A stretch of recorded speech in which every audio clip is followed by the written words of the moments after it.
జగన్మోహన్ రెడ్డి నోరు తెరిస్తేనే మహిళోద్ధారకుడిని మహిళల రక్షకుడిని అని మాట్లాడే జగన్మోహన్ రెడ్డి చంద్రబాబు నాయుడు గారు మహిళలకు వెన్నుపోటు పొడిచారు అంటూ జూన్ 4న వెన్నుపోటు దినం అంటూ ప్రకటించిన జగన్మోహన్ రెడ్డి మరి నిన్నటి నుంచి జరుగుతున్న రాద్ధాంతంపై మాత్రం ఎందుకని స్పందించలేకపోతున్నారనుకోవచ్చు మేడం?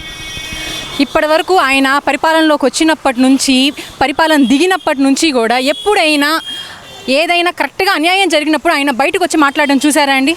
ఎవరైతే అన్యాయం చేస్తారో వాళ్ళకి సపోర్ట్గా బయటకు వచ్చి మాట్లాడడమే తప్ప అన్యాయం జరిగిన వాళ్ళకి సపోర్ట్గా వాళ్ళకి న్యాయం కోసం జగన్మోహన్ రెడ్డి బయటకు వచ్చి మాట్లాడిన దాఖలాలు ఇప్పటివరకు అయితే మేము ఎప్పుడు చూడలేదు. సొంత తల్లికి చెల్లికి పరిపాలనలో ఉన్నప్పుడు ప్రజలకి అందరూ నా ఆడబిడ్డలు, నా అక్క చెల్లెళ్ళు, మా అమ్మలు అని అంత మోసం చేసిన వ్యక్తి ఇప్పుడు ఆడవాళ్ళ గురించి నోరు తెరిచి మాట్లాడాలంటే సిగ్గుపడాలి. సొంత ఛానల్లో ఆ రకంగా బహిరంగంగా మాట్లాడినా కూడా ఇప్పుడు పిల్లలు తప్పు చేస్తే తల్లిదండ్రులదే బాధ్యత అంటారు కదండి. మరి ఆయన ఛానల్లో ఇలాంటి మాటలు వస్తే ఇప్పటివరకు ఆయన స్పందించలేదు అంటే ఆయన బాధ్యత తీసుకొని బయటకు వచ్చి ఒక రాజధాని అంటే ఆ రాష్ట్రంలో ఉన్న ప్రజల అందరిది అది. సో ఆ రాష్ట్రంలో అంటే మన ఆంధ్ర రాష్ట్రంలో ఉన్న ఆడవాళ్ళందరినీ కూడా కించపరుస్తూ నీ ఛానల్లో నీ బిడ్డల్లాంటి నీ రిపోర్టర్స్ నీ వాళ్ళు అందరి ముందు ఇలాగ బహిరంగంగా ఇలాగా స్టేట్మెంట్స్ ఇస్తే ఇప్పటివరకు కనీసం స్పందించని వ్యక్తి ఆడవాళ్ళ భద్రత గురించి, వెన్నుపోటు గురించి, ఆడవాళ్ళ గురించి అసలు ఆడవాళ్ళ నోరు ఎత్తే హక్కు కూడా లేదు ఆ వ్యక్తికి. అంటే ఇక్కడ ప్రధానంగా చూసుకుంటే కనుక నేను మహిళోద్ధారకుడిని అని చెప్తారుగా మేడం. మహిళల మీద ఎవరైనా ఒక్క మాట మాట్లాడితే నేను ఊరుకోను, మహిళల కోసం దిశా చట్టం తీసుకొచ్చానని చెప్పి మాట్లాడే వ్యక్తి మహిళల గురించి, అందున రాష్ట్ర రాజధాని గురించి, ఏదైతే తన ఇల్లు ఎక్కడైతే ఉందో ఆ ప్రాంతం గురించి దేశీయ రాజధాని అని మాట్లాడినా సరే స్పందించడం పోగొట్టడం వెనకమాల రహస్యం ఏముందనుకోవచ్చు అంటారు? రాష్ట్రంలో ఆడవాళ్ళనందరినీ కలిపి అన్నారు. అదే రాష్ట్రంలో అదే రాజధాని దగ్గరలో ఇల్లు కట్టుకొని ఉంటున్న వాళ్ళ ఇంట్లో ఆడవాళ్ళని మరి వాళ్ళని కూడా ఇంక్లూడ్ చేసే అన్నారు. కైనా కూడా మన భారతి గారు ఒక సగటు ఆడవాళ్ళు అయ్యి కూడా బయటకు వచ్చి ఇప్పటివరకు మాట్లాడకపోవటం నిజంగా హాస్యాస్పదం. ఇలాంటి వాళ్ళ గురించి మనం మాట్లాడుకోనే అసలు అవసరం కూడా లేదండి. ఎందుకంటే మాట్లాడాలి అంటే వాళ్ళలో కొంచెమన్నా న్యాయం ఉండాలి, మనస్సాక్షి ఉండాలి. మనస్సాక్షి లేని వ్యక్తులు మాట్లాడే మాటల్ని మనం సీరియస్గా తీసుకోవాల్సిన అవసరం కూడా లేదు. ప్రజలు ఇలాగ చేశారు కాబట్టే మన రాష్ట్రంలో జనాభా ఆడవాళ్ళే ఎక్కువ. సో ఆడవాళ్ళందరూ నడుం బిగించి తిప్పి కొట్టారు కాబట్టే పరిగెత్తుకుంటూ 11 సీట్లతో వెనక్కి వెళ్ళారు. సో ఇప్పుడు మళ్ళీ ఆడవాళ్ళు చెప్పిన బుద్ధిని కూడా ఆయన గ్రహించకుండా మళ్ళీ ఆడవాళ్ళకి చంద్రబాబు గారు వెన్నుపోటు పొడిచారు అని చెప్పేసి మాట్లాడడం ఇంకా అది ఆయన ఆలోచన శక్తికి దానికే మేము వదిలేస్తున్నాం అనమాట. ఇంకా అంతకు మించి ఆయన వాళ్ళ స్టేజ్కి దిగజారి మాట్లాడే అంత దానికైతే మేము రాలేము. ఎందుకంటే అంత సంస్కారం మాకు అనేది ఉంది. ఆడవాళ్ళు తెగించారు అంటే ఎంతకన్నా తెగిస్తారు, కానీ వాళ్ళ సహనం చాలా ఎక్కువ. కానీ వీళ్ళు చేసే విన్యాసాలు ఏవైతే ఉన్నాయో ఏదో ఒక రోజు ఆల్రెడీ ఒక మంచు తునకలాగా ఎలక్షన్స్లో ఆడవాళ్ళు కావచ్చు ఆంధ్ర ప్రజలందరూ కూడా చూపించారు. ఇప్పటికీ కూడా బుద్ధి తెచ్చుకోకుండా ఆంధ్ర ప్రజల గురించి, ఆంధ్రప్రదేశ్ రాష్ట్రంలోని ఆడవాళ్ళ గురించి ఇంకా మాట్లాడుతూ ఇంకా దాన్ని కూడా వెనకేసుకొస్తూ ఇప్పటి వరకు ఏమీ స్పందించకుండా ఈయన చేసే వినాశకాలే విపరీత బుద్ధి అని చెప్పేసి ఇంకా వీళ్ళ పాపాలు ముదిరి కాళీమాత రూపంలాగా ఆడవాళ్ళందరూ కూడా ఈయనకి వినాశనం కళ్ళ చూసే రోజు అనేది చాలా దగ్గరలో ఉంది.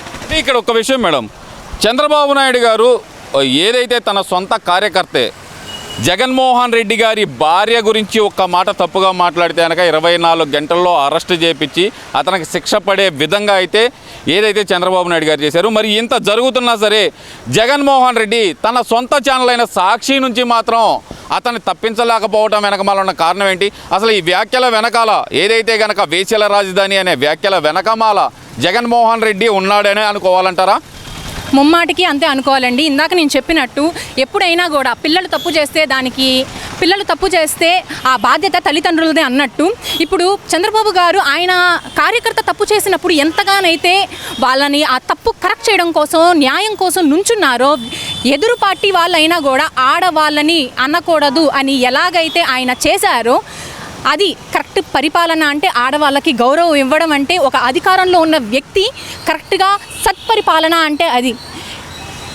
తల్లిదండ్రులే సరిగ్గా లేనప్పుడు పిల్లలు ఎలా ఉంటారండి? ఈయన 5 సంవత్సరాలలో ఎక్కడ ఆడవాళ్ళకి గౌరవం ఇచ్చారు? ఎక్కడ సొంత కుటుంబంలోనే ఆడవాళ్ళకి గౌరవం అనేది ఇవ్వని వ్యక్తి తన ముఖ్యమంత్రిగా ఉండిన టైంలో తన రాష్ట్రంలోని ఆడపిల్లలకి దిశ చట్టం అన్నారు, దిశ లేకుండా చేశారు. ఎక్కడ చూసినా కూడా ఆడపిల్లల మీద, చిన్న పిల్లల మీద, వృద్ధుల మీద ఇంత అఘాయిత్యాలు జరుగుతున్నా కూడా ఎప్పుడు కూడా బయటికి వచ్చి స్పందించిన వ్యక్తి ఇప్పుడు ఆడవాళ్ళ గురించి అసలు ఆయన గురించి మాట్లాడాలంటే ఆడవాళ్ళకు కూడా సిగ్గేస్తుంది. అంటే ఇంకో విషయం మేడం, అసలు ఆ ఛానల్ నడుపుతుందే భారతి గారు. భారతి గారి పర్సనల్ ఛానల్ అది, వైసీపీ పర్సనల్ ఛానల్ అది. మరి ఆ సొంత ఛానల్లో ఆమె మహిళ ఉండి ఇలాంటి వ్యాఖ్యలు చేసిన కొమ్మినేని శ్రీనివాస్ని ఇంతవరకు తప్పించకపోవటం వెనకమాల ఉన్న రహస్యం ఏముందనుకోవచ్చు అంటారు?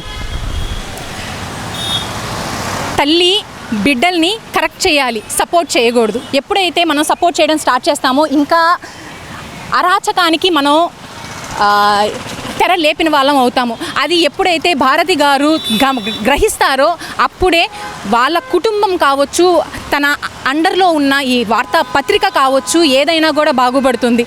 ఇప్పుడు ఒక మన రాజధాని మహిళల గురించి ఇలాంటి స్టేట్మెంట్ ఇచ్చారు. ఆ రాజధానిలోనే ఉన్న మహిళగా, ఆ వార్తాపత్రిక అధినేతగా ఇప్పటి వరకు స్పందించలేదు అంటే ఇంకా దాన్ని ఏమనాలో అసలు పుట్టిన తర్వాత.